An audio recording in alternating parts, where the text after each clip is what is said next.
Habari za wakati huu mtazamaji wa Hope Channel Tanzania, lakini pia msikilizaji wa Morning Star Radio.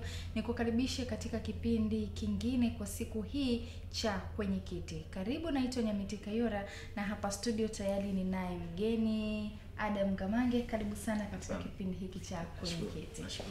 Mtazamaji na msikilizaji, jina la Adam Gamange litakuwa si jina geni kwako, maana tulikwisha kuwa naye katika kipindi hiki na tulikuwa siku hiyo tunazungumzia kilimo chenye tija kwa zao la muhogo, lakini tukiangalia fursa za masoko pamoja na mitaji. Basi kwa leo nataka tuzungumzie kuhusiana na mazao ya viambata hai. Mtazamaji pamoja na msikilizaji anaweza akawa anafahamu viambata hai, lakini hajui hii viambata hai imeambatanisha nini na nini na nini. Lakini vile vile ili aweze kuona sasa ya kwamba ni fursa ya kuitumia, hafanyeje? Inawezekana hana maarifa, lakini ama anayo, hajapata ile teknolojia namna ya kufanya kilimo hiki cha mazao ya viambata hai. Karibu sana Adam Gamange, mkurugenzi wa mtandao wa Kijani Kibichi.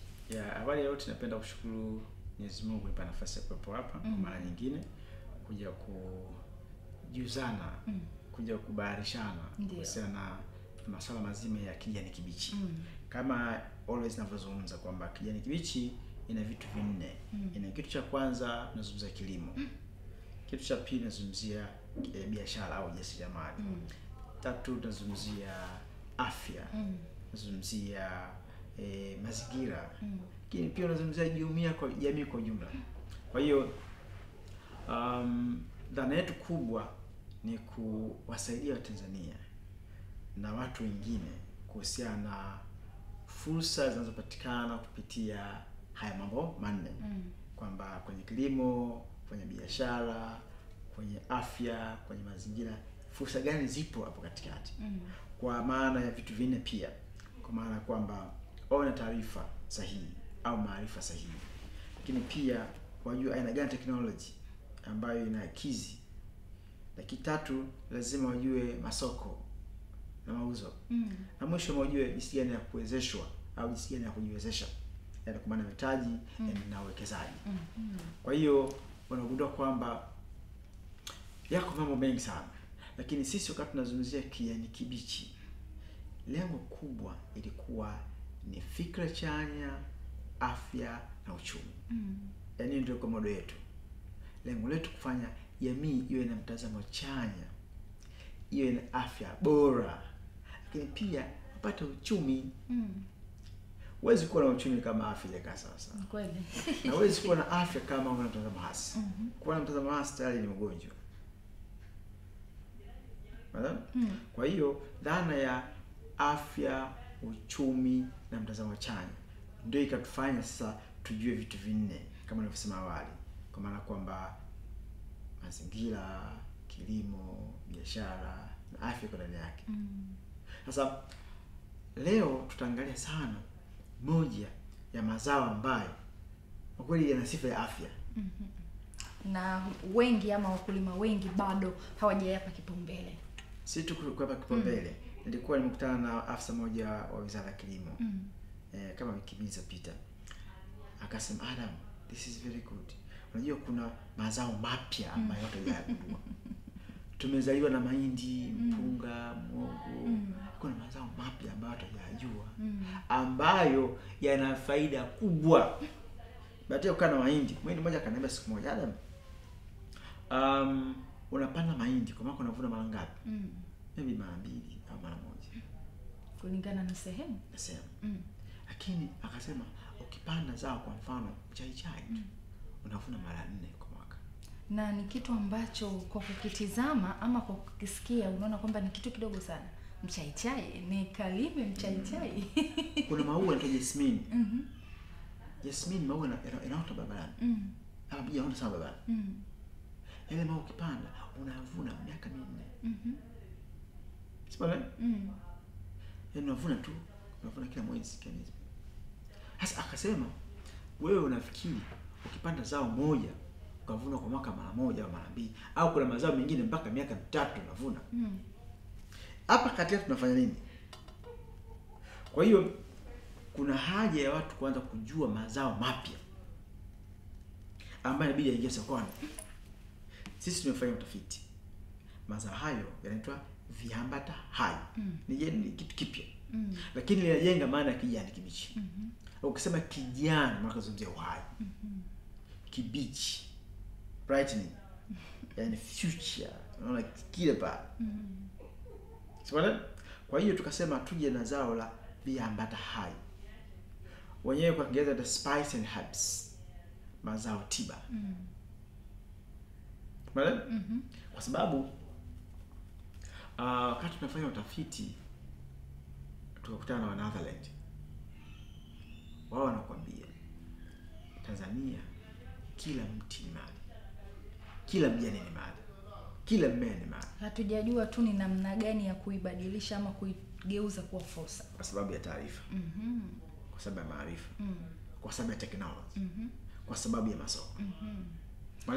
Sasa haya mazao ya viambata hai, mtazamaji pamoja na msikilizaji, japo tumeshagusia umetaja mchaichai, umetaja jasmini, lakini angependa kufahamu hasa jamii ya haya mazao ya viambata hai inajumuisha nini na nini, na hasa sasa katika huu mtandao wa kijani kibichi nyinyi mmelenga hasa ipi na ipi, na kwa lengo gani na faida gani? Mimi kwa listi ambayo ninayo sasa hivi, yapo kwa listi iko ndefu sana.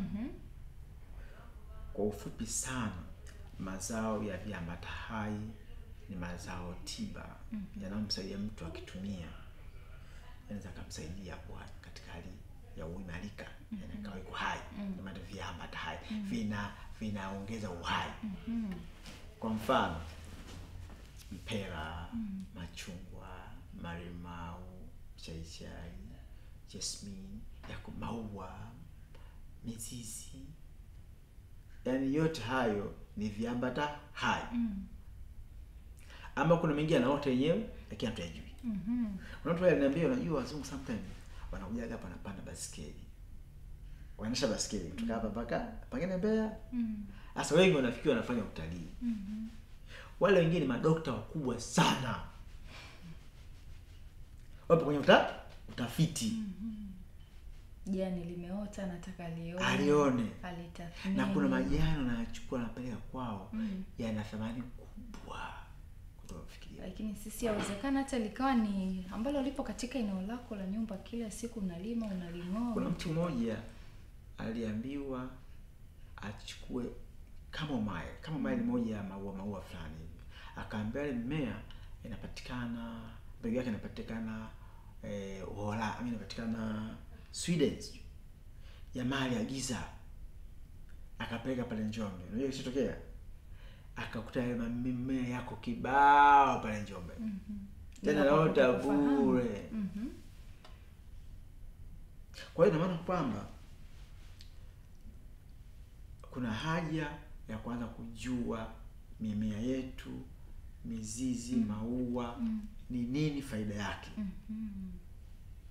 Kwa hii ambayo umekwisha kuitanabaisha, kwa mfano tukiangalia swala zima la mchaichai, ni mmea ambao tumezoea kuupanda katika mazingira yetu ya kila siku. Wengine wamediriki hata kufanya yani kama ni mapambo fulani katika eneo lake la nyumba, kwa jinsi anavyoukatia ama anavyouacha tu endelee kukua, basi jinsi unavyostawi pale inakuwa ni kama pambo fulani. Labda faida hasa ambazo zinapatikana katika viambata hai, hasa tukizingatia hii ya mchaichai ambao kila mtu ukimtajia mchaichai anaofahamu. Na yawezekana hapa tunapozungumza katika kipindi hiki kuna mtazamaji na msikilizaji ambaye nyumbani kwake kuna mti wa mchaichai. Kabla ya kufika hapo, ningesema tuzungumzie mazao haya mawili kwa kipindi hiki cha leo. Tuzungumzie mchaichai, tuzungumzie na mazao yanaitwa alfalfa. Mchaichai na alfalfa. Tutumie nafasi kama mfano wa mazao ya viambata hai. Tuanze na mchaichai. Sisi wakati tunaanza kijani kibichi tulikuwa tumeanza kufikiria aina gani ya mazao ambayo kwanza ni mapya, lakini yanaweza kalimika maeneo hata mjini, hasa katika kanda za pwani. Sababu ofisi ziko kanda ya pwani. Katika utafiti tukagundua kwamba mchaichai ni mojawapo. Kwa nini? Kwa sababu moja ya viambata hai vyenye nguvu hasa katika upande wa vipodozi viko viwili. Kuna mchaichai na mafuta ya nazi. Lakini vile organic. Moja ya viambata haya ambavyo vinatumika sana, ambavyo vina nguvu ya kiasilia, mchaichai na nazi. Mafuta ya nazi. Kwa nini? Kwa sababu mchaichai ina jinsi ilivyoumbwa, ina nguvu sana kuchukua jua. Unajua mimea yote chanzo chake ni jua. Yaani green is red. Kwa maana kwamba mchaichai ina nguvu ya kuvuta jua, na mafuta yanatokana na jua yanakuwa na nguvu sana katika uhai wa binadamu, hasa katika boost mfumo wa damu. Kwa mchaichai, kama mchaichai wenyewe unapata bidhaa tatu. Unapata bidhaa kwanza, majani yenyewe yakiwa fresh. Sio umepika majani yenyewe chai. Mshapika Sana. Unapikaje? Na chemsha kawaida. Pale unakosea sasa. Watu wengi wanachukua majani, wanakatakata, wanaongeza kwenye birika au kwenye alafu wanafunga, alafu wanapika. Pale unakuwa unaharibu. Kwa hapo tunakosea. Unakosea. Na ndivyo ambavyo tunapika. Wengi mnakosea. Ili kupata essential mafuta ya mchaichai na mchaichai na mafuta yake, inaitwa essential oil. Mafuta haya ukichemsha yale mafuta haya yana evaporate, yanasambaa, yanarudi kwenye jua. So ukichemsha ule mvuke yanafuta kwa ule mvuke ndio mafuta kwa ndani. Kwa hiyo yenyewe mara nyingi baada ya kuchemsha, unachemsha maji tofauti pembeni. Unachukua maji yako unaingiza kwenye chupa ya chai. Chukua maji unaingiza kwenye chupa ya chai. Alafu funga 5-10 minutes. Unachofanya pale, unanyonya mafuta unaingiza kwenye maji. Chai yake ni bora. Wewe kafanya test hata nyumbani leo. Hasa ukiwa umechoka sana, chukua majani uliochemsha kwenye chupa pembeni na yale ambayo uchemshi, alafu jaribu kunywa ile chai. Tofauti kubwa sana. Si tuko kunywa, hata ukiangalia ile maji yatakuwa kama yana ukando fulani kwa juu, yale ambayo hujachemsha. Kwa yale mafuta. Kwa sababu kila mjani mmoja wa mchaichai 2% mafuta. 1-2% mafuta. Kwa ukichemsha ile 1-2% unaipoteza. Unakula ile aroma tu. Kwa hiyo tunabakisha makapi. Lakini tunaona kwamba tumetumia chai ambayo ni nzuri na ni asili, ambayo itakuwa na faida katika miili yetu. Sasa ukinywa chai ya mchaichai yenye mafuta yake, number 1 yanafanya boosting kwenye brain system. Ni booster nzuri sana. Kwa sababu yenyewe yana yale madini ambayo yanaweza kufungua mishipa. Kama kuna mishipa inafungua. Inaweza kwa kunywa, au sometime unaweza kutumia kwenye kuoga. Yale maji unaweza kuyachemsha maji vizuri afu kaoga, au kafukiza yale maji yake. Au unaweza kupata mafuta yake kaingiza kwenye maji ya moto kwenye bafu. Kwa bafuni, kwa mchoka. Very good one. Hiyo ni faida tu ya mchaichai. Hiyo ni stress relief ya mchaichai. Kama zao la viambata hai. Kwa kile mchaichai kuna uhai mpya. Na ndio maana wanashauri sana vijana wa shuleni watumie mchaichai. Kwa sababu unaongeza uwezo wa kufikiri. Una boost. Lakini very friendly pale ambako kuna mchaichai, kwa maana kwamba kama nyumbani ndani kispray mafuta mchaichai, hata kama ni nyumba ina ukakasi utasikia smile face. Lakini ukipanda majani nyumba yako inafukuza mbu, kwa sababu mchaichai mchaichai ni dawa ya mbu. Yaani kwa mfano usiku umekosa dawa ya mbu, pikisha mchaichai wako alafu paka, mbu hawezi kuja. Na kuna nchi kama Thailand wanatengeneza dawa ya mbu ya mchaichai. Sio hizi ambazo unakuta mtu ameweka dawa pale moshi nafuka. unaharibu afya. Unaharibu afya. Wakati ile ukipanda nyumbani kwako pale kwenye sebule, baada ya kupanda upanda ile pale. Mbwa atagusa. Faida ya mchaichai kama zao la kiambata hai, mtazamaji pamoja na msikilizaji. Tupo kwenye kiti na Adam Ngamange, mkurugenzi wa mtandao wa Kijani Kibichi. Tunazungumzia mazao ya viambata hai na tumeanza na mchaichai. Umekuja kusikia faida jinsi ambavyo unaweza kukusaidia ikawa ni zao lenye faida kwako zaidi ya mara moja kiafya, lakini pia tumeambua inasaidia kufukuza mbu. Haya, bado tupo kwenye hili zao la mchaichai kama zao la kiambata hai ambalo linaweza likaleta tija kwa mkulima. Ili aweze sasa kukifanya kilimo hiki cha mchaichai kama mmoja wapo ya zao la kiambata hai, anatakiwa azingatie nini ili kuhakikisha ya kwamba sasa isiwe tu kwamba napanda mchaichai nyumbani kwa ajili tu ya faida zingine, lakini alifanye kuwa zao ambalo litakuwa ni lenye tija, litamletea fursa ya masoko, lakini vile vile itakuwa ni sehemu ya kumfanya yeye kumtoa halipo sasa na kumfikisha hatua nyingine. Katika listi ya mazao, sasa tumezungumzia mogo last kipindi fulani. Mogo uko chini kuliko mchaichai kwenye mapato. Kwa nini? Kwa sababu mogo unavuna mara moja mara mbili. Mchaichai unavuna mara 3 mara 4. Kutegemea udongo ulivyorutubisha na unavomwagia maji. Lakini mchaichai ukipanda leo utakuwa unavuna tu baada ya miezi 4 miezi 2. Kwa muda wa miaka 5. Lakini mogo ukiupanda ukivuna inabidi upande mwingine. Kwa hiyo utagundua kwamba mchaichai ni very commercial, yaani upo kibiashara zaidi kuliko mazao mengine. Pato yake ni mazuri zaidi kwa sababu unaweza ukavuna yenyewe ukapata kwa ekari moja mara nyingi unapata kama tani 4 hivi. Ambayo sasa hivi hapa sokoni kilo moja shilingi 500. Hapa tunazungumzia milioni 2. Kwa muda miezi hii 3 4. Kwa from there unakata tu, unapeleka sokoni. Unakata tu, unapeleka sokoni. Kwa maana kwa mara 3 na maana unazungumzia milioni ngapi? Milioni 6. Unakata unapeleka sokoni. Kata unapeleka sokoni. Kwa muda wa miaka 4 au 5. Kwa pale kama vile umefungua duka. Lakini unafanyaje? Sisi bahati nzuri tuna kituo maalum kwa Mwanza kama mchaichai. Sasa hivi nafikia kama 100 hivi mchaichai.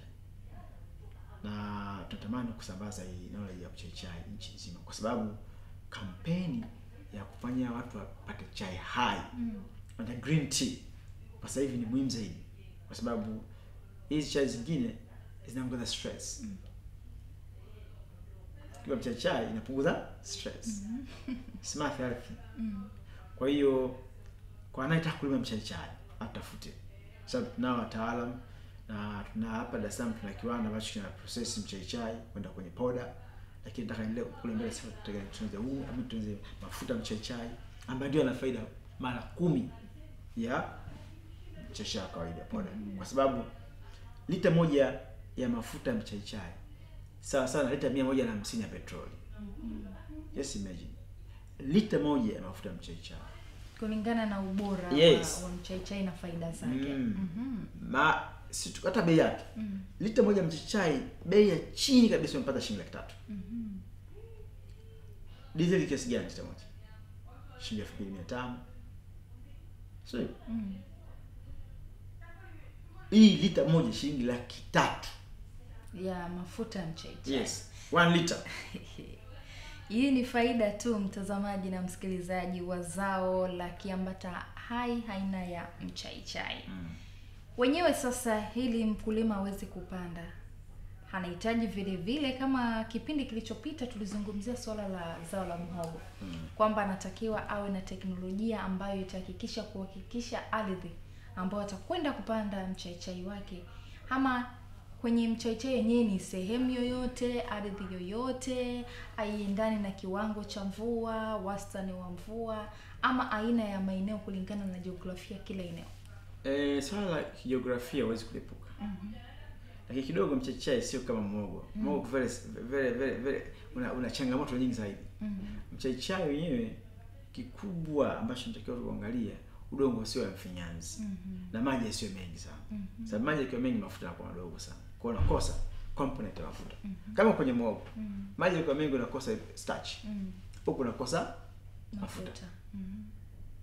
Unaweza kupata majani yako makubwa lakini aroma yake iko chini. Lakini kuna majani machache kwenye ukame, mafuta mchana kwa so big. Kwa maana hiyo huu mchaichai pia, kwa mfano kwa hapa nchini kwetu Tanzania, maeneo yapi ambayo hasa yanafaa zaidi kwa kilimo hiki cha mchaichai? Mimi awali nilikuwa naamini sana mikoa ya mashariki. Pwani, Tanga, Dar es Salaam, Morogoro, Lindi, Mtwara, Songea huko, baada ya Songea, alafu kanda ya ziwa. There's a beautiful land for mchaichai. Kwa sababu gani? Ardhi yake yenyewe inakuaje? Ina content nzuri ya nini? Usikana nikuambia, kwenye ardhi kuna pH level. Kila pH inasema inalinganishwa na mahitaji ya mmea. Mchaichai una pH 6 to 7. Kama ilivyokuwa mwoko 6 to 7. Kwa hiyo unategemea na kule pH imekaaje. Lakini wakati tunalima kanda hii hapa, nilikuwa nafikiri Tanga the best place. Lakini nenda Mwanza super place for mchaichai. Kwa fursa kwa wakazi wa kanda ya ziwa, hususan kwa wale wa mkoa wa Ukerewe huko, Misungwi sio hapa, kuna so much mchaichai. Kwa hiyo bado swala la utaalamu liko pale pale. Lazima watu wajue, kwa sababu too much is harmful. Kama mafuta yanapata kwa wingi sana, alafu katika mpango wa ardhi ambayo, yani lazima utujue kwamba mafuta yanalingana na kile ambacho tunatarajia. Kwa maana kwamba ardhi kupima ni muhimu. Kujua hiyo hatua ya kwanza. Ajue ardhi, ajue mbegu. Maana mchaichai una mbegu zaidi ya 62, zaidi ya 52 mbegu za mchaichai. Na upatikanaji wake wa mbegu ukoje? Utapata kwa sisi na watu ambao wanafanya kazi ya mbegu za mchaichai. Kwa sababu ni zao ambalo jipya. Unaweza ukapata mchaichai mtaani.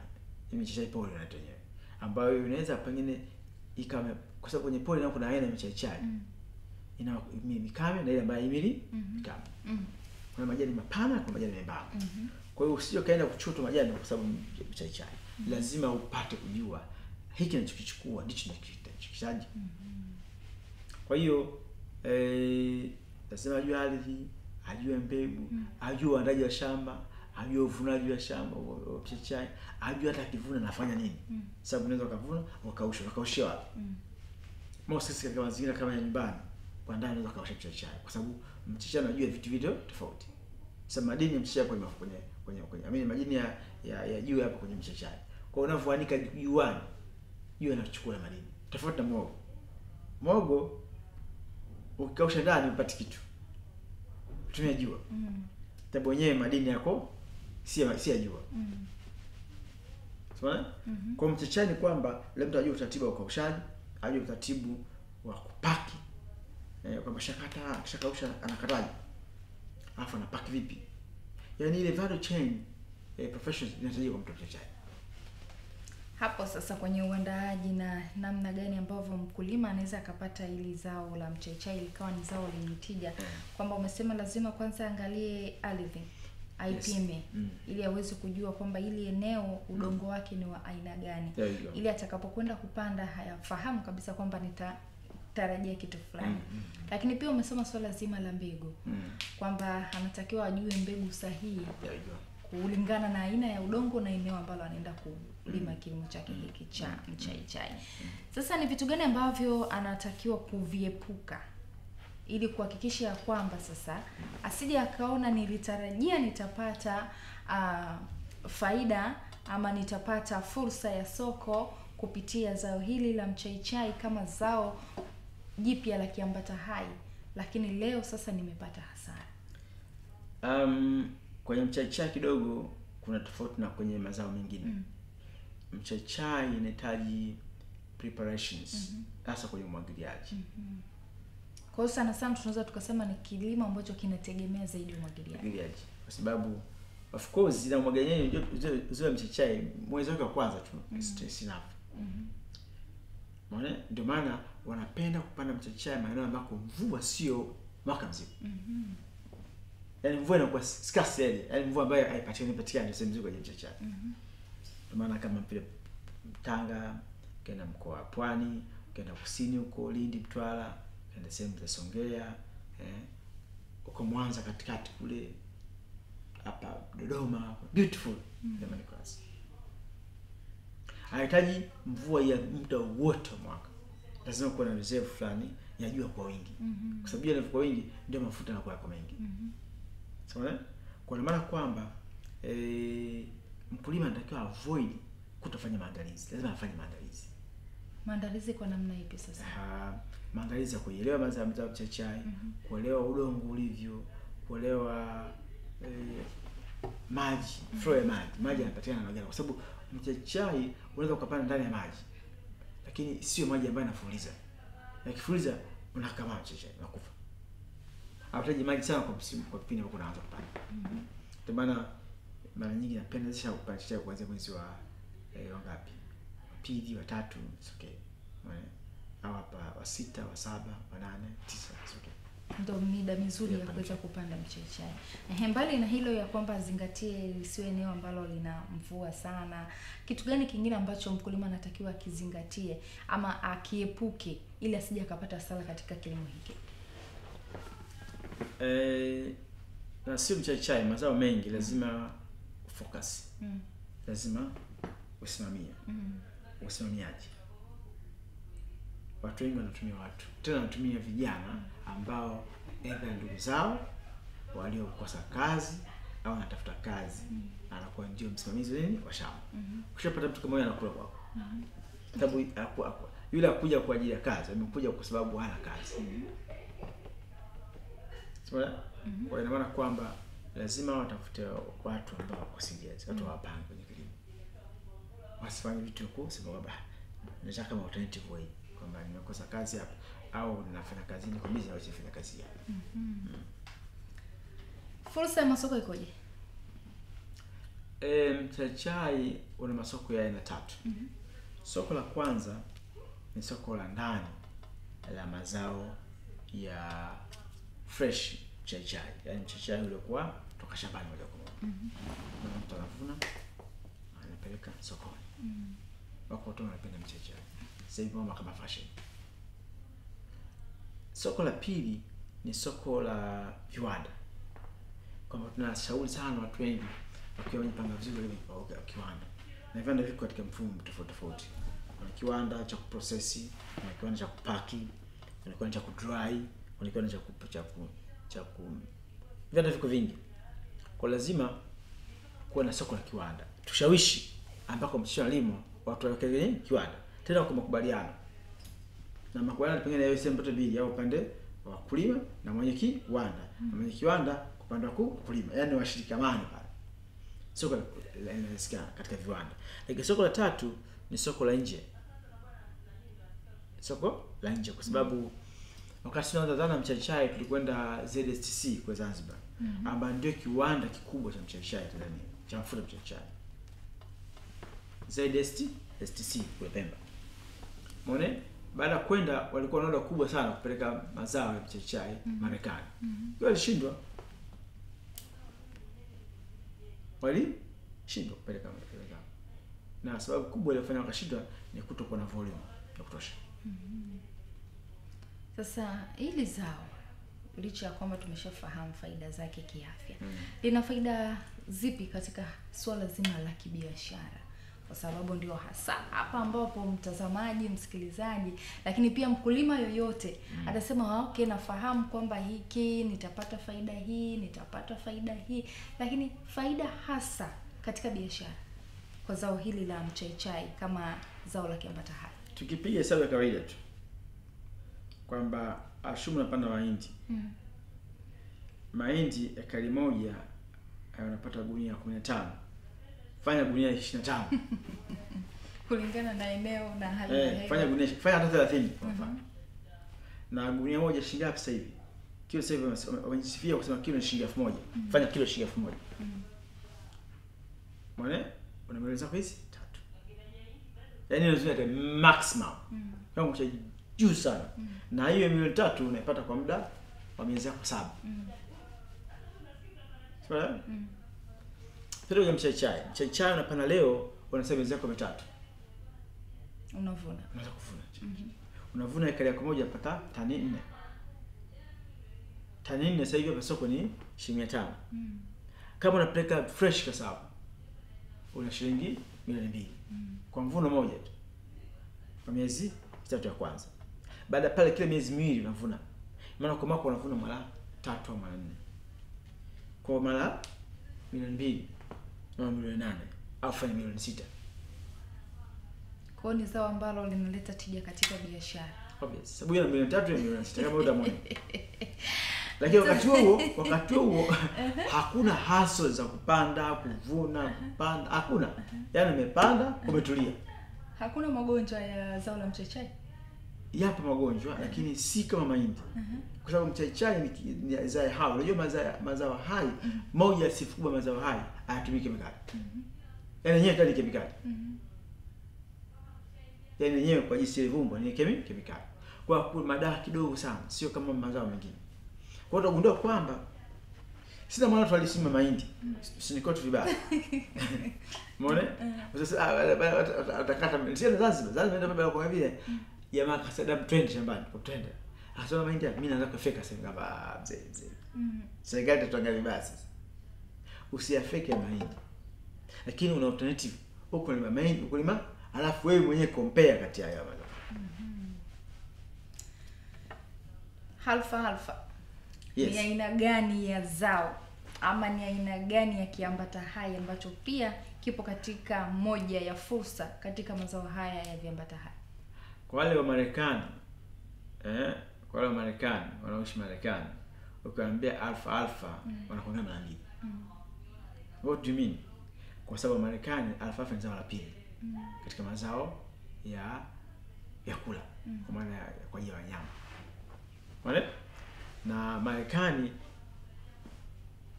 alfalfa inawasaidia na natamani Tanzania itusaidie pia kwenye kutoa vyakula. Alfalfa ni mazao ambayo yanatumika kwa ajili ya vyakula vya wanyama.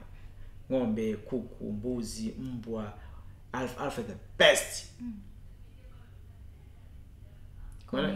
Kwenye lishe ya wanyama. Na ng'ombe ukimlisha alfalfa nyama yake tofauti na wanyama mengine. Hii alfalfa ikoje? Alfalfa ni mimea kama jamii ya mikunde. Kwa bahati mbaya Tanzania hatujajipanga sana, lakini ukienda kwa mfano kama Dodoma pale kwenye chuo cha utafiti hapo wanajua alfalfa. Unaona? Na mimi bahati nzuri wakati niko Njombe kulikuwa na afisa katibu kata sio pale wilayani pale. Ndio district secretary wale madasi. Yeye anasema na shamba la alfalfa liko Chato, kama 12 hivi. Umeona? Ni kwamba sio mengi sana kwa Tanzania. Lakini ni jamii ya mikunde ambayo inatumika sana kwenye chakula cha ng'ombe, chakula cha kuku. Lakini pia mbegu zake zinatumika kama moja ya chai. Unasaga mbegu yake. Alafu ukatumia. Very good. Unaona? Kwa alfalfa ni zao la kibiashara pase. Yaani ni commercial farming. Kwa sababu ekari moja ya alfalfa inakwenda kama 1,500,000 mpaka 2,000,000 katika uzalishaji wake, maandalizi tu. Maandalizi na hata kupanda mpaka mbegu. Unaona? Lakini ile zao unavuna kila mwezi baada ya miezi 3 ya mwanzo. Na soko la alfalfa ni kubwa ndani ya Tanzania, kubwa.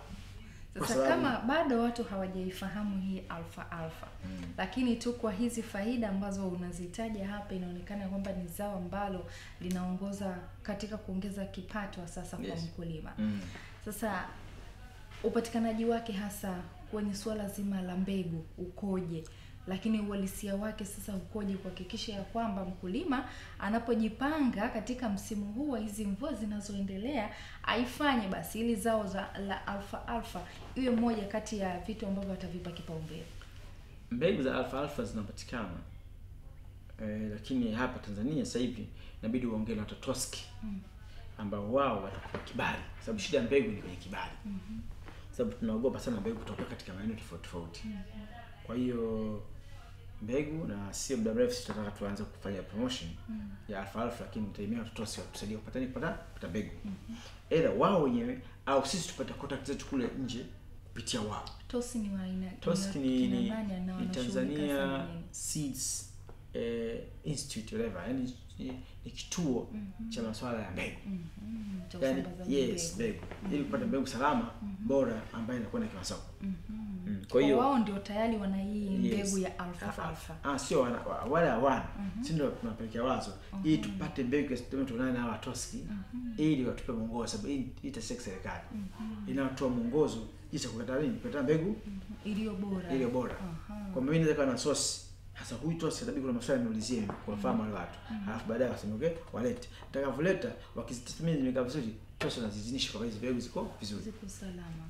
Na kipi sasa mkulima anatakiwa kizingatie zaidi, ukiachana na hili swala la mbegu ambalo lazima aende akapate ushauri na apewe aina bora ambayo itamsaidia katika kilimo chake? Vitu gani vingine vya muhimu ambavyo mkulima anahitaji sasa vizingatie wakati anakwenda kuanzisha kilimo cha alfalfa, ikiwa ni moja kati ya jumuiya ama eneo lile la mazao la viambata hai? Mimi nisingeshauri mtu akalime alfalfa sasa hivi.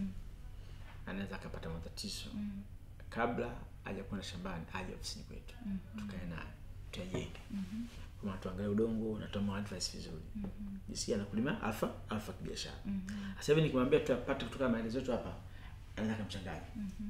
Kwa sababu kuna pH, kuna size ya kutoka shimo mpaka shimo, na kuna vitu vingi hapo katika ambavyo ukiviangalia kwa haraka yako unafikiri hivi inawezekana, kumbe unaweza kupata changamoto. Na kitu cha msingi sana, kabla hujaanza kusafiri ujue unakoelekea. Lakini pia ujue changamoto ambazo utafanya ni za face ili ujiandae. Vinginevyo watu wengi wanapata stress kwa sababu unafanya kitu ambacho hujui what is the consequences. Mambo ya kuzingatia ndio hayo, kwamba waje kwanza wapate ushauri namna gani ya kuanzisha hichi kilimo cha alfalfa, lakini vile vile kwenda katika taasisi ama eneo ambalo linahusika zaidi na uzalishaji lakini na usambazaji wa mbegu. Haya, tumeangalia faida ambazo zinaweza zikapatikana katika alfalfa. Lakini vile vile tunatambua ya kwamba katika kila kitu suala zima la masoko pamoja na mauzo ni changamoto. Mkulima amekuja, amepata elimu tayari, ama yawezekana hajafika kijani kibichi, lakini amekwenda kwenye taasisi nyingine, amepata elimu kuhusiana na hichi kilimo cha alfalfa. Sasa kwenye suala zima la masoko pamoja na mauzo, likoje kwa kilimo hiki cha alfalfa kama zao la kiambata hai? Sawa, masoko bado liko pale pale. Ni mkakati. Nyinyi hapa mna mkakati wenu hapa ndani. Lakini inawezekana mkakati wenu nyinyi mkaamua kushirikisha watu wengine nje ya pale ndani. Kwa sababu wewe kwa mfano umejilimia mwenyewe kule. Alafu huyo mimi nasema dada, mimi nakuletea alfalfa. Let man. Kwa sababu mimi najua mengi zaidi shamba lako. Ratiba yako imekaje? Of course kama una bahati ni kwamba nikifika nikaona kwamba soko liko vacant na wewe na mzigo unapeleka. Lakini soko ni mpango kazi wa pamoja kati ya wewe na sisi. Kwa sababu mimi nataka niingie kwenye shamba la alfalfa. Okay, vigezo vile nini nifanye? Yaani ile picha ile ndio market. Vinginevyo sales zinakuja baada ya picha. Umeona? Kwa sababu tumeshafanya kazi hapa. Kwa hiyo let's go. Na kufika watu wawili au watatu. Unajua kazi ile kazi. Unataka kwenye picha ya kuanza kuandaa mazingira ni mapya ili kwa maana nini na movement ya mauzo. Kwa hiyo utakuta kwamba lazima mjipange kwanza kwa pamoja kabla hujaingia shambani. Kwa hapa tunaingia kwenye kile kipengele cha mtaji. Yes. Maarifa, rasilimali watu, lakini vile vile kuangalia miundombinu na swala zima la namna gani mtasaidiana ili kuhakikisha kwamba hichi kilimo cha alfalfa kinakuwa chenye tija. Vitu gani ambavyo mkulima hatakiwi kukurupuka katika kuanzisha kilimo cha viambata hai, ama anatakiwa afanyeje ili kuepuka zile hasara na mwisho wa siku akasema kwamba mazao ya viambata hai sitaki kusikia tena, bora nirudi kwenye miogo tu, ama nirudi kwenye maharage, nirudi kwenye mpunga? Ni vitu gani ambavyo mkulima anatakiwa aviepuke Yaani visiwe kwake. Kitu cha kwanza kama nilivyosema awali kwamba mtazamo. Unajua dadangu, nikwambia kitu kimoja. Watanzania wengi kwa bahati mbaya nafanya maamuzi kupitia macho. Yaani when you see from your eyes, you make a decision. That's very wrong. Lazima uende ndani ya macho yako. Udadavue kwamba this really and if what and zile lines zile nyingi ikifanya hivi itakuwaje hivi, tufanye hivi, tufanye hivi. Mwisho unafanya maamuzi ambayo yako utapata matokeo. Kwa hiyo cha kwanza mkulima katika mawazo, katika mtazamo, lazima awe knowledge ambayo itamsaidia kutofanya maamuzi ya ghafla. Watu wengi wanafanya maamuzi ya ghafla.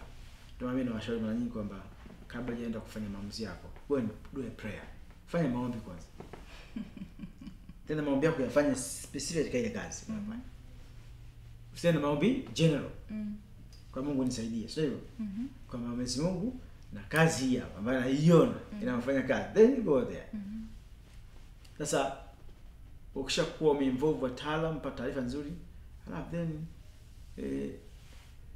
ipange vizuri. Ipange vizuri. Watu wengi wajipange biashara. Wanaenda stua, nasema wanatoa kiki. Katika soko huwa kuna kitu ambacho kinasema masoko ya mkataba. Yeah. Katika mazao haya viambata hai, masoko ya mkataba hapa yanakuwaje? Ama yanaingiaje? Ama hapa kwenye mazao ya viambata hai, masoko ya kimkataba hakuna. Tena nisitumie nafasi hii kusema kitu kimoja.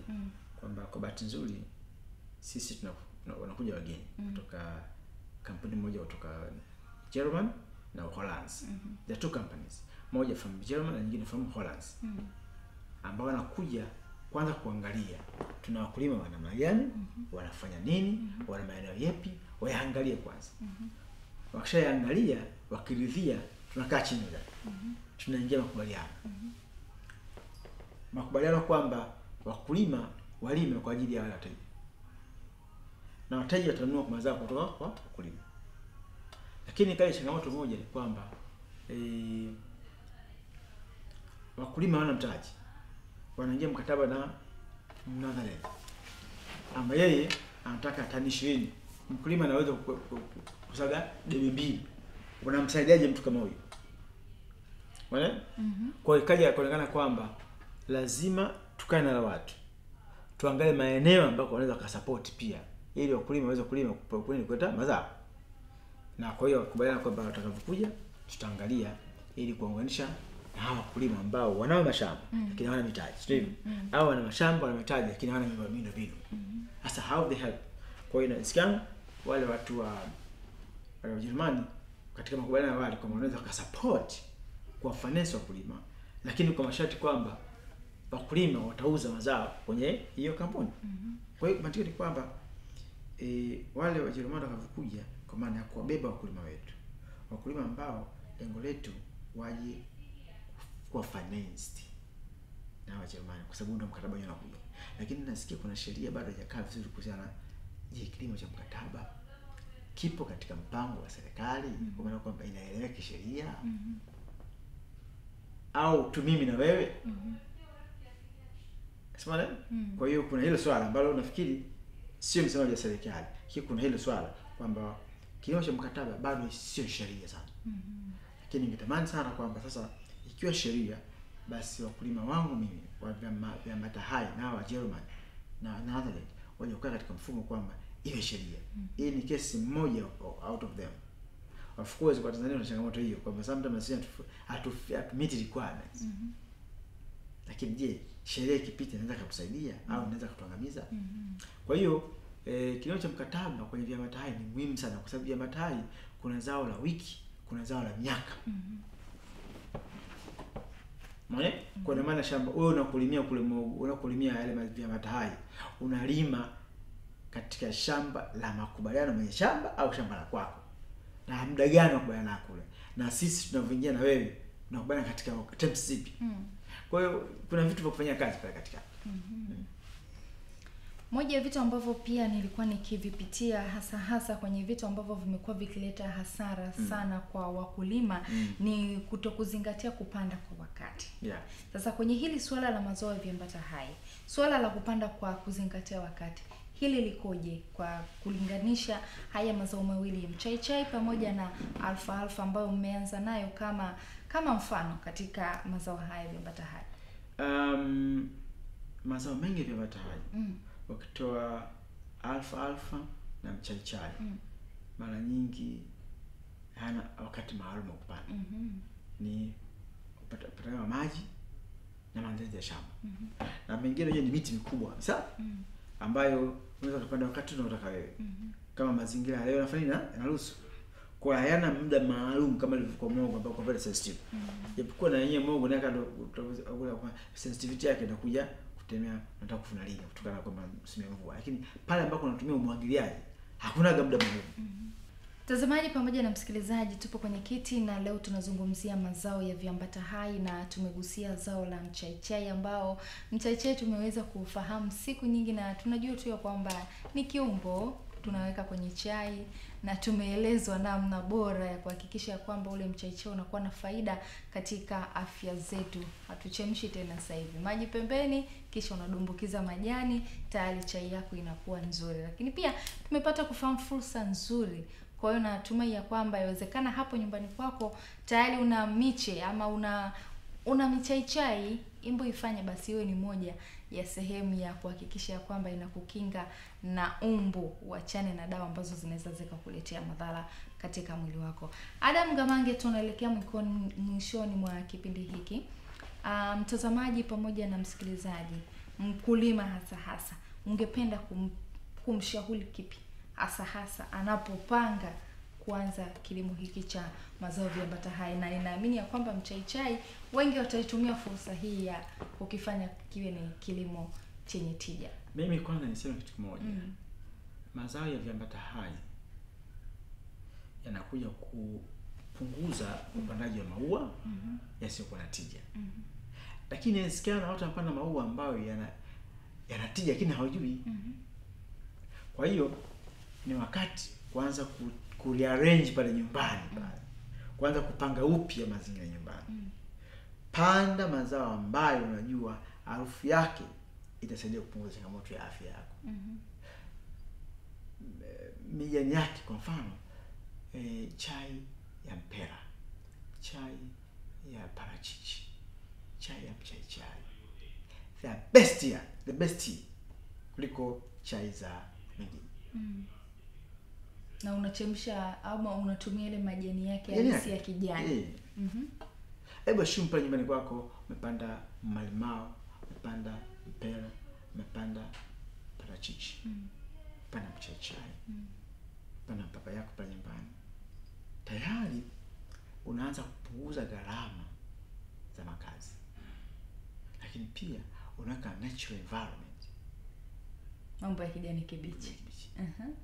Sawa? Akitatu, uchumi.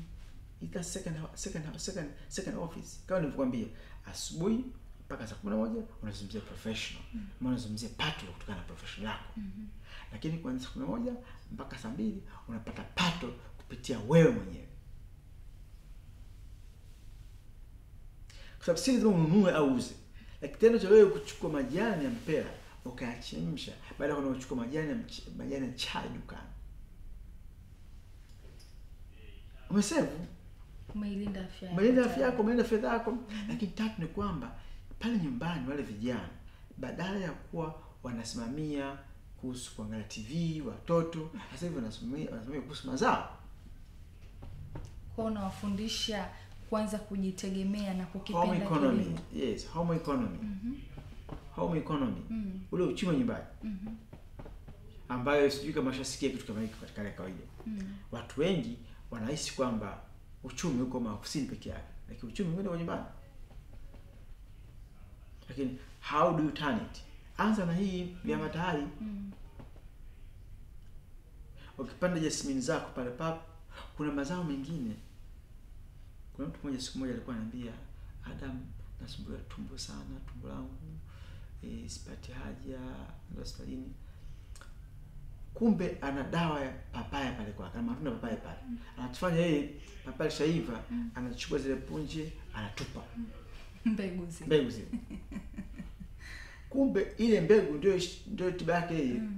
Anatakiwa ile mbegu ile zikaushi vizuri, alafu azisage zile mbegu vizuri, ujuji wake leo uji. Anatumia moja kwa moja vitu vilivyo. Kwa hiyo mtu anayetaka kulima viambata hai, fursa imefunguliwa ya kulima, lakini pia kufanya masoko. Na tatu ni kuleta teknolojia ya viambata hai. Kwa sababu niko na kitu kimoja. Mheshimiwa Rais anafungua hospitali nchini. Kwa hiyo ile is a big market. Lakini swali ni kwamba zile dawa zinatoka wapi? Dawa zinatoka nje. Sasa kwa nini sisi tusio na dawa hapa? Lakini swali linakuja, hata ukiwa na dawa, mazao haya hizo ipo tunazitoa wapi? Sasa hawa jamaa wanavyoingia tutawauzia mara ya kwanza, lakini ningetamani mara ya pili waanzalisha hapa. Wapeleke kule same finish. Lakini tatu, kwa nini watu wetu wasizalishe pia, ambao ikatokea pengine miaka 5 10 ijayo dawa ambazo zitoka Ujerumani zinakuja hapa tukazalisha sisi wenyewe hapa Tanzania? Kwa sababu tayari kila mmoja yuko aware kwamba kumbe mimea tunayokuwa nayo tayari ndio unapata dawa. Atakayetaka kukupata ama kufika katika kituo hiki cha mtandao wa Kijani Kibichi kwa ajili ya kupata elimu zaidi kuhusiana na haya mazao ya viambata hai, ili aweze kunufaika zaidi, na hata mtakapokuwa mkitembea katika mikoa huko aweze kuwasiliana na nyinyi, ajue kwamba leo Kijani Kibichi wako hapa na wamekuja kutoa elimu kuhusiana na swala zima la mazao ya viambata hai. Mimi sisi ofisi yetu iko Mbezi Beach. Karibu na Masana hapa Dar es Salaam, na namba yangu ya simu 065 61 43 785. 065 61 43 785. Hiyo namba yangu ya simu. Nikushukuru na nikukaribisha wakati mwingine. Asante sana. Mtazamaji wa Hope Channel Tanzania, lakini pia msikilizaji wa Morning Star Radio, ndivyo hivyo nahitimisha kipindi hiki cha Kwenye Kiti, ambapo leo tulikuwa tunazungumzia mazao ya viambata hai na tumegusia mchaichai na alfalfa, na tukiamini ya kwamba mchaichai si kitu kigeni kwako na utakwenda kukifanyia majaribio, na utakapoona sasa ya kwamba unafaa kuingia katika kilimo cha viambata hai, ni fursa ya kwako wewe kuonana na wataalamu ili waweze kukusaidia namna gani uweze kulima kilimo chenye tija kwa kufika katika mtandao wa Kijani Kibichi, ama kuonana na mtaalamu ambaye atakuwa karibu na wewe aweze kukusaidia. Naitwa Nyamiti Kayora, nikutakia utazamaji mwema wa vipindi vinavyofuata na usikilizaji mwema wa Morning Star Radio.